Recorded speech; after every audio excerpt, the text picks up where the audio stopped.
खर्चे हम, सावन सा बरसे हम, सूरज सा चमके हम, स्कूल चले हम। तो क्लास 4 के प्यारे बच्चों, गुड मॉर्निंग। हम पढ़ रहे थे मोतीलाल को वो जो पैरट एडवाइस दे रहा था। तो 2 एडवाइस हमने पढ़ ली थी, तो आज हमें लास्ट की एडवाइस पढ़नी है। लिखा है, I advised you never to feel sorry over losses but here you are grieving over losing me. मैंने तुम्हें ये सुझाव दिया था, ये एडवाइस किया था कि कभी भी सॉरी यानी कभी भी दुख नहीं मनाना किसी भी चीज़ पर। तो अभी से, लेकिन तुम अभी से ही शोक मना रहे हो मुझे खोने का। सेट द पैरट, तोते ने कहा। I advised you never to believe anything you hear but you immediately believed me when I told you I had 2 gems in my stomach. मैंने तुमसे ये भी कहा था कि जो कुछ भी तुमसे कहा जाए सीधे सीधे उस पर जल्दी से यकीन नहीं करना।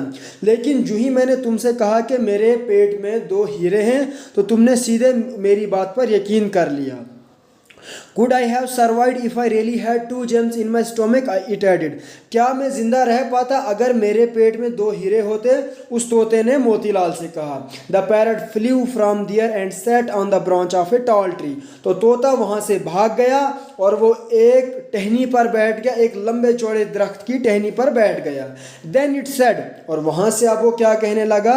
My third advice is, मेरी आखिरी नसीहत ये है, listen, सुनो, learn to listen with your mind instead of your hear with your ears। यानी अपने दिमाग से सोचा करो बजाय इसके कि तुम अपने कानों से कुछ भी सुनो, सीधे उस पर यकीन ना करो जब तक उसकी जांच पड़ताल ना हो जाए। With these words the parrot flew away and Motilal was left gapping. और ये बातें कहकर तोता वहाँ से कहीं दूर उड़ गया और मोतीलाल वहाँ पे अंगड़ाइयाँ लेने लग गया और वो वहाँ पे अकेला रह गया। तो हमने 3 नसीहतें पढ़ी उस तोते ने जो मोतीलाल से की थी। पहली ये थी कि जो भी आप सुनो उस पर यकीन ना करो।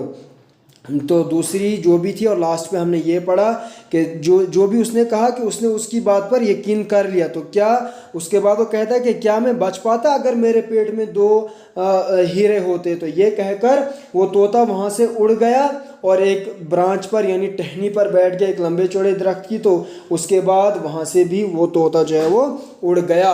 तो मुझे उम्मीद है क्लास 4 के बच्चों, मुझे उम्मीद है कि आपको समझ आ गई होगी। तो जो भी मैंने इसमें पढ़ाया आप इसकी अच्छे से रीडिंग करेंगे और उसके बाद मुझे आज का होमवर्क सेंड करेंगे। जहाँ पर आपको समझ नहीं आई मुझे SMS करके पूछ सकते हो। तब तक के लिए आप सब के लिए थैंक्स।